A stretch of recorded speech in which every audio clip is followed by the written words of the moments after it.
তোমাদের মা বাবা বা যারা গার্জেন্স আছেন আর কি, বা কোনো টিচার হোক, তারা কেউ এই ব্যাপারটা নিয়ে অতটা কনসার্ন নয়, কিন্তু এটা তোমরা আজ থেকে 1 বছর পর গিয়ে পর বুঝতে পারবে, ঠিক আছে?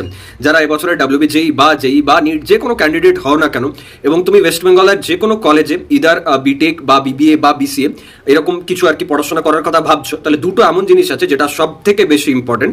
ফার্স্ট, যেটা মানে মোস্ট ভাইটাল, সেটা হচ্ছে যে কোন ব্রাঞ্চ নিয়ে পড়া তোমার উচিত। এবার তুমি বলবে দাদা কেন যে ব্রাঞ্চে বেশি প্লেসমেন্ট হয় আমি সেটা নিয়ে যাবো, তো আমি তোমাকে জেনুইন কথা বলছি, এখন প্রতিটা কলেজে যে প্লেসমেন্টের সিচুয়েশন, মানে একদম টপমোস্ট ছাড়া যাদবপুর, কল্যাণী এসব ছাড়া বাকি যতগুলো কলেজ আছে না সেখানে 19-20 কিন্তু সেম।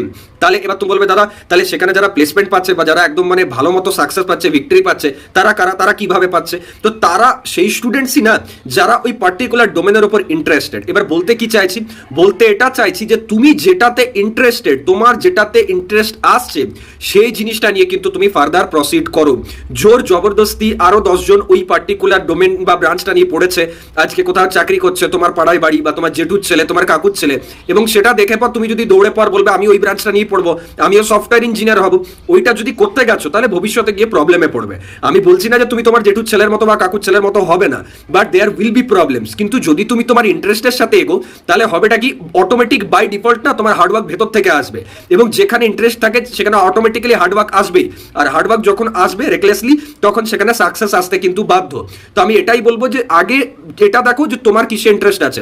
যদি বিটেক করছো তাহলে দেখো যে সিএসআইটি তে ইন্টারেস্ট আছে নাকি আমার কোরে ইন্টারেস্ট আছে, আমার ইলেকট্রিক্যাল ইন্টারেস্ট আছে নাকি ইসিতে আছে, মেকানিক্যাল আছে নাকি আমার কমিউনিকেশন ইঞ্জিনিয়ারিং আছে, আমার কেমিক্যালে আছে নাকি বায়োমেডিক্যালে আছে। এবার তোমাকে কেউ হয়তো বলবে যে না আজকাল তো এই সিভিলে প্লেসমেন্ট হয় না, আজকাল তো মেকানিক্যালে প্লেসমেন্ট হয় না, আজকাল তো ইলেকট্রিক্যালে প্লেসমেন্ট হয় না। তো দেখো যদি তুমি অনেস্ট গাইডেন্স এবং সত্যি কথা শুনতে চাও তাহলে আমি তোমাকে একটা কথা বলি, আমি নিজে ইলেকট্রিক্যাল ইঞ্জিনিয়ারিং ডিপ্লোমা বিটেক করে পর মাল্টিন্যাশনাল কোম্পানি, তাও অয়েল বেসড, যেটা আজকে ডেটে মানে যার কারণে এত মানে বিশ্বযুদ্ধ প্রায় হচ্ছে বলা চলে, তো সেই oil multinational company more than 50+ কান্ট্রিজে আছে, সেখান থেকে মানে জব করে এসেছি, তাও আবার অফ ক্যাম্পাসে।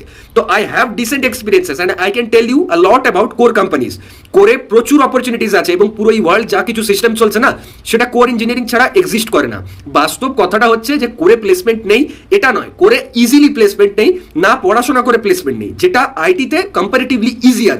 অনেকে 1 মাস 2 মাস কোনো একটা কোডিং ল্যাঙ্গুয়েজ ডিএসএ শিখে পড়ো, প্লেসমেন্ট একটা ক্র্যাক করে দেয়, মানে মোটামুটি একটা 3.5-4 লাখ কি 5 লাখের প্যাকেজ। কিন্তু করে তুমি ওটা পাবে না, করে তোমার নলেজ দরকার, করে তোমার পড়াশোনা দরকার, একটু ডিসেন্ট আর কি ইন্টার্নশিপ বা লাইক ট্রেনিং এর যে একটু এক্সপিরিয়েন্সেস গুলো আছে সেগুলো দরকার। তো দিস ইজ দ্য রিয়েলিটি। তো আগে ইন্টারেস্ট কিন্তু দেখো যে কোথায় ইন্টারেস্ট, তারপরে কিন্তু কলেজটাকে অপ্ট করো, নাহলে ভবিষ্যতে গিয়ে পর প্রবলেমে পড়বে। তো এটা রয়ে গেল 1 নম্বর ব্যাপার, যেটা দেখে পর কলেজ বা ডিগ্রি যাই কি হোক না কেন সেটা অপ্ট করবে।